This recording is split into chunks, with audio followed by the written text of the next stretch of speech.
This is part 7 of torts, defenses to negligence.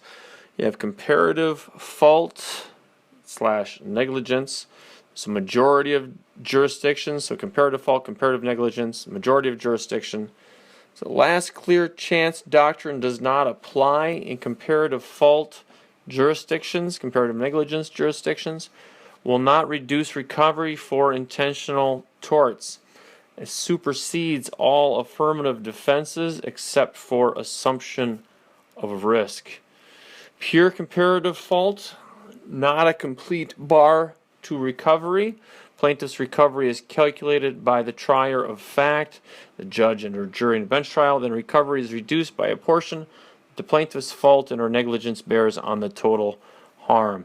Modified comparative fault and or negligence, this is most of the jurisdictions, the majority jurisdictions. I have written most of the majority of jurisdictions. Where plaintiff is less at fault is the same analysis as pure comparative fault and or negligence. If plaintiff is more at fault, recovery is barred. If plaintiff and defendant are equally at fault, plaintiff may recover 50%. Where there are multiple defendants, plaintiff's fault is measured against total fault of all of the defendants. That's in comparative fault and or negligence. Looking at contributory negligence, this is common law and the minority of jurisdictions. So minority of jurisdictions apply contributory negligence. It's where plaintiff fails to exercise reasonable care for own safety, thereby contributing to plaintiff's own injury, is a complete bar to recovery unless the plaintiff argues the last clear chance doctrine, that the defendant had last clear chance to avoid harm and failed to do so. So contributory negligence, plaintiff's own negligence can bar recovery totally. Assumption of risk, defenses to negligence is assumption of risk. As exculpatory clauses, parties can contract to disclaim liability for negligence. This negates the defendant's duty of care, causing plaintiff's prima facie case of negligence to fail. This is not enforceable for reckless, wanton misconduct.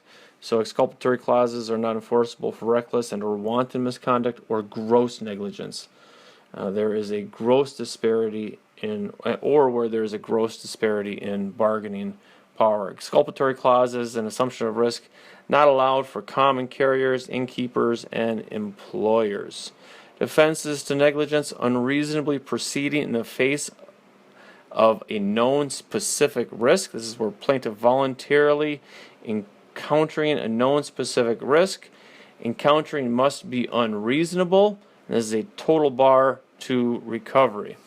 An affirmative defense, this is an affirmative defense such as facts other than those alleged by the plaintiff that, if proven, mitigates and or defeats the consequences of the defendant's acts. Moving on to strict liability. Strict liability, elements of strict liability are an absolute duty, breach, causation, actual and proximate, and damages.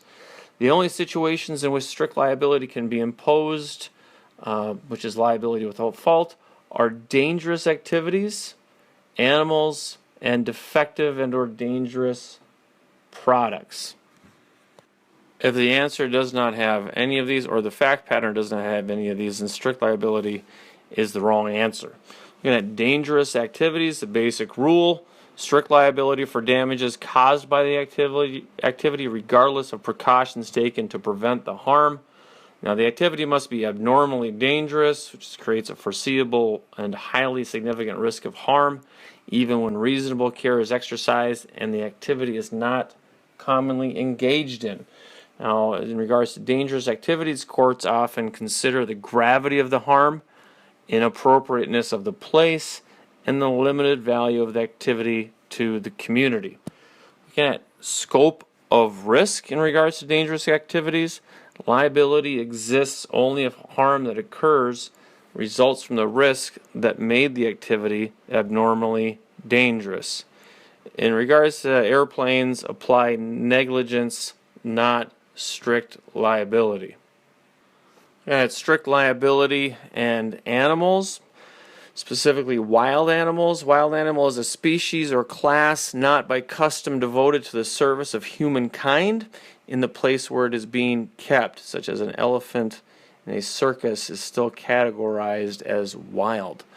As plaintiff's fearful reaction, strict liability applies to injury caused by the plaintiff's fearful reaction to the sight of an unrestrained wild animal. Animals and trespassers, licensees, or invitees may recover in strict liability for people you allow on the land. A landowner is not strictly liable for injuries inflicted on undiscovered trespassers.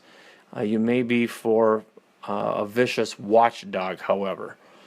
It kind of is associated with this spring-loaded gun. Animals, looking at domestic animals, strict liability if the owner knows or has reason to know of the animal's dangerous propensity and harm results therefrom. Under the common law, the owner is only liable for negligence. Owner's animal on another's land, so where the owner's animal leaves, goes on another's land, is strict liability for any reasonably foreseeable damage caused while trespassing. However, this does not apply to household pets. So your cat or dog goes on somebody else's land, digs something up or takes a poop, no liability. Looking at animals and plaintiff's conduct, there are contributory negligence jurisdictions, and this is the minority of jurisdictions. Again, contributory negligence, minority. Plaintiff's negligence is not a defense to strict liability.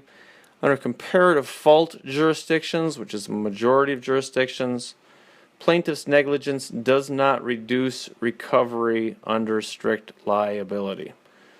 Animals and strict liability, landlords, majority of jurisdictions hold that the landlord is not strictly liable. They have no control over the animal. Defenses to strict liability, this is in contributory negligence jurisdictions. Again, that's a minority. Plaintiff's contributory negligence, not a defense. Already stated that. Defenses to strict liability in comparative fault jurisdictions is majority. Plaintiff's contributory negligence does not reduce plaintiff's recovery under strict liability, hence strict liability. Defenses to strict liability and the assumption of risk. This is knowing contributory negligence. It bars plaintiff's recovery in strict liability, such as in enticing a dog or fucking with a dog, that type of thing. And that completes Part 7 of torts.